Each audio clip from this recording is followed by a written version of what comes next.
But hey ho, whatever you want to do with the space. I didn't build the apartment. And then I'm not using that shower. It feels too oddball, like to not have it in a shower space. But this is the second bathing space, so this is actually a proper one, a basin, which I bought my Tiddly toothbrush, and I bought charcoal shampoo. This stuff is really wild because it's just straight up black. Like the toothpaste comes out black. So it's got charcoal in it, and it's just... I just went to the local shop around the corner and I bought like some toothpaste that they had, and then an actual proper shower unit. So yeah, that's useful. And then, so the bedrooms. Now, I just opened these up because they've got 1,000,001 keys on them each. And then I opened this one first, and I just decided this is the one I'm going to sleep in. This one is just a single double bed, but what you find in a space like this is just an abundance of fucking mirrors. Mirrors like everywhere. Mirrors. There you go, another mirror, another mirror, another mirror. Like, what's the need for all this? Anyway, makes the room space a bit bigger. You get a nice view of just like the other buildings outside. You don't get a nice view. Actually, I should show you the view of the park. Anyway, AC blasting because it is roasting here. It's like 35 degrees and it's hot. It's the high sun that's just fucking me up a lot. It's horrible. I came back at like 1 PM and it's the high sun. I had to come straight back indoors.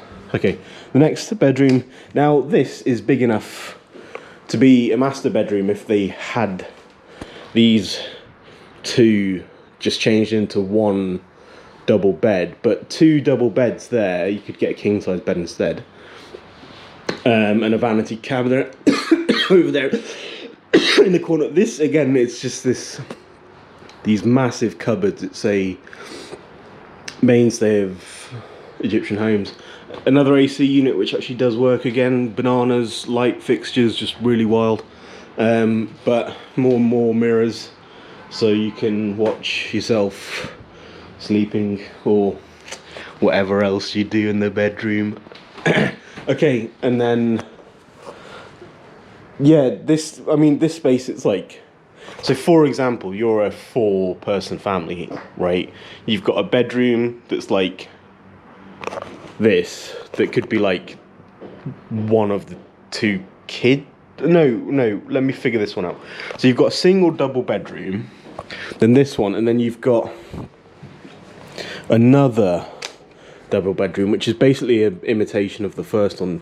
More mirrors, 2 double beds again, so you can fit, in theory, in total 1, 2, 3, 4, 5, 6, 7, 8, 10 people in here. 10 people is like youth hostel level busy. I would not book this apartment for 10 people. I'd book it for 5 people, absolute fucking maximum, which is like one couple sharing a double bed plus like no, there's 5 beds, so like 1 person for each bed. But even then you got traffic going into the fucking washrooms. But okay, another double bed. The AC works in here as well. I haven't opened the... Yep, okay, just more like... just more view of apartments and...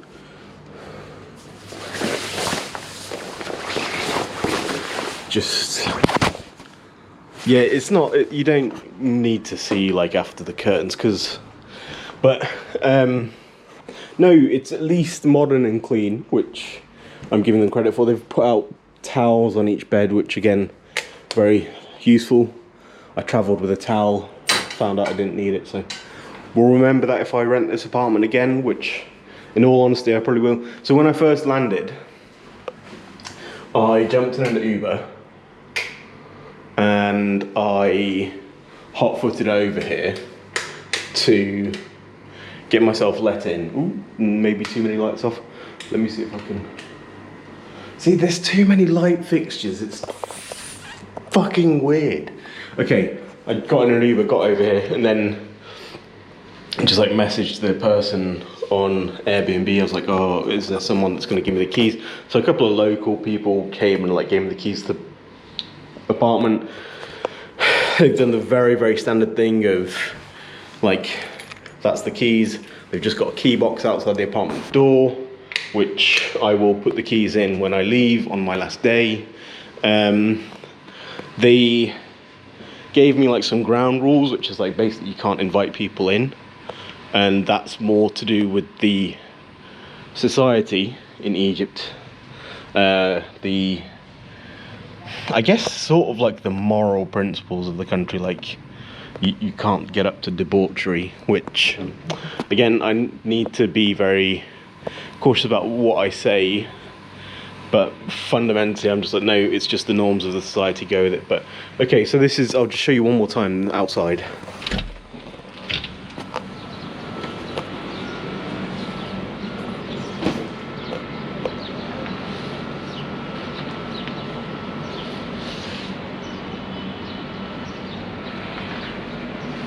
So I'm in a part of the city called Masr al-Gadida, which is, if you translate it into English, is called like New, well, is that gonna get me? It's called New Egypt, but it means like New Cairo.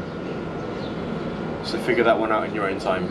But it's I think a part of the city that's like an extension from a historical boundary where they built all these new blocks from probably like the 1960s, 70s onwards. My parents' apartment was like one block over, and it was built, that building was built in the 1980s. So I just go down that, like down that road there and turn left, and then the next street over is where my parents' apartment block was. So that way, to be honest, well, that's like a mirrored wall that way, and it's just there. And I actually went out yesterday after I arrived, and I saw the building doorkeeper of my parents' old apartment block. And granted, it's a social position in this country. This building doesn't have a doorkeeper. Some buildings are able to be self-governed without the need of a person like that. And I'll only say that the circumstances I left the relationship in regards to my opinion of him being known to him last time we visited are ones that a social interaction with somebody like that is not something I'd want to do. But I went to the shop locally to like buy like that washing detergent, buy some bottled water, some snacks, and I saw him tottering in, and I was just like eyeballing him like, if you cross me, I will just make my opinion known to you once more, because he doesn't at all like try to do anything about his circumstances. So I'm just a bit like, you've got to understand that this is a country that has evolved somewhat in terms of all these digital things that are really helpful. I've come